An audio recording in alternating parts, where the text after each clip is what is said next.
And Jim Rich, who lives near that area, is also with us now on the phone. Jim, what can you tell us? Well, I got here about 15 minutes ago, Tom, outside the Allina Health Clinic in Buffalo, and there is Wright County Sheriff, there is City of Buffalo, there is multiple ambulances, and Buffalo Fire Department, all stationed outside the clinic. I have not seen anybody approach the building. I've not seen anybody go in or out. They're just holding a perimeter at this point. I have not spoken to any officers other than to say this is all the closer you can get at this time. It's a scene that we're trying to get things squared away with, but for this point, it's very quiet here, almost too quiet.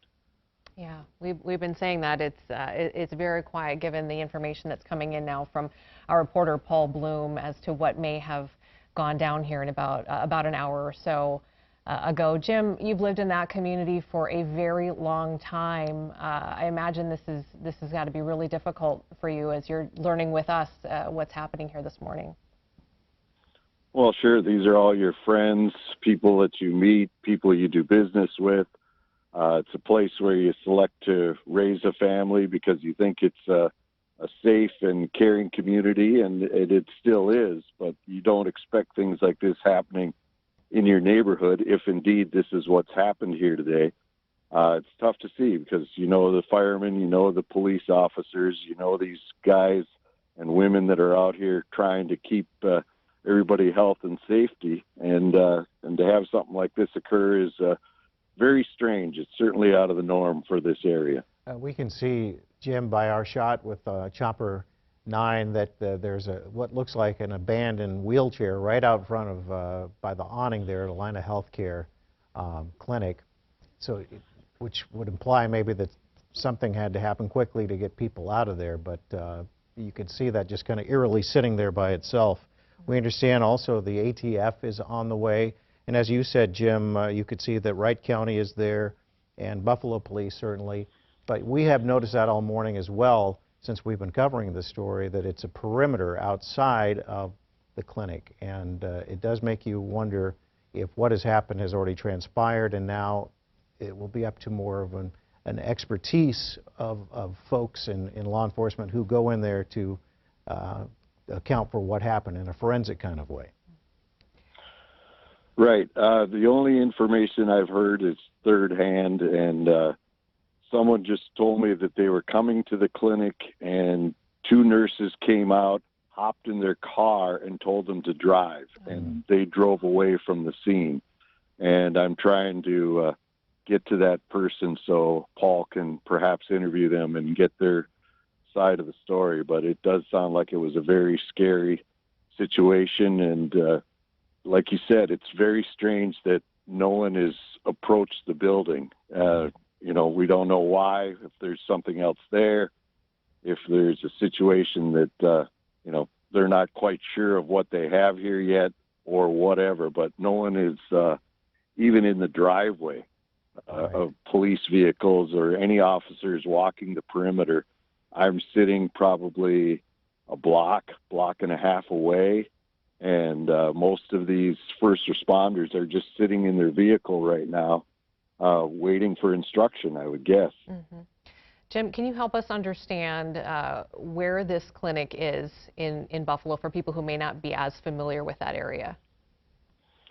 Yes, Highway 55 is the main thoroughfare through town, and this is just a block off. It's right behind a strip mall that has Wells Fargo and a bunch of small chain restaurants. And this is a newer building. It was just built in the last 2 years.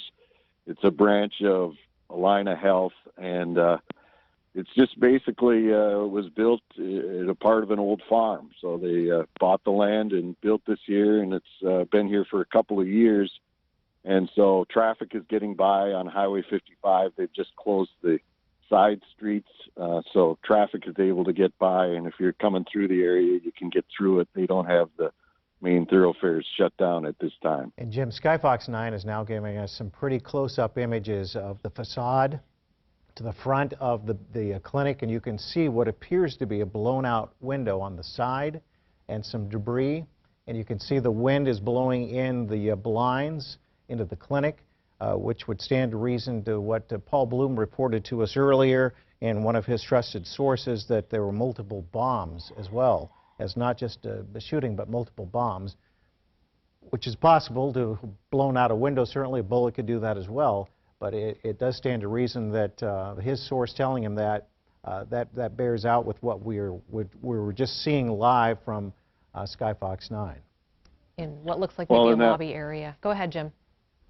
Right, and I'm looking at the same thing. I'm sitting right in the parking lot across from the hospital, or the clinic rather, and you know, that makes sense as to why the first responders are not approaching the building, because they're not quite sure what else is in there that could cause harm. So apparently they've gotten everybody out that they can, and now they're just waiting to see how to approach this building in case there are other devices. That may be the reason why everybody is staying such an extreme distance away from the facility. Right. Jim, as far as you can tell, law enforcement obviously have set up this perimeter around the clinic, but have you heard firsthand, or do you know of any other scenes in that area where law enforcement may be? I've only heard rumors. I haven't been able to drive over there and check out, so I don't want to go down that road, but they're probably checking to figure out who this suspect was, where he's been, and so I'm assuming that they'll be moving around the town to try to figure out more of the backstory of what led to this incident. Yeah, we can see from this live picture the side windows blown out, and then some of the windows in the front too. I noticed when you were talking earlier, it almost looked like someone was raising the blind up and down, but that was likely the wind that was blowing it up and down, because that window in the front there has also been broken. But what a scene there for a town, as you said, Jim. You know a lot of the people there in Buffalo. It's a very close-knit community, and to have something like this, it's really got to be jarring, very shocking for people there. Well, no doubt. I mean, this parking lot is filled with cars from, I'm assuming, people that live here in town trying to figure out what happened. You know, family, friends, people work there that live here in this community. And, you know, nothing really happens much in Wright County, and that's kind of the way people like it. You know, it's been that way. It's been a community that respects each other. It's a welcoming area. You know, anybody moves in, you're right there to help them. What can I do for you? You know, what can we make you feel good about, feel welcome, and, you know, what can we help you with? Where's this store? Where's that? Oh, this guy's the best plumber. Call this guy. You know, it's that kind of a place. Sure.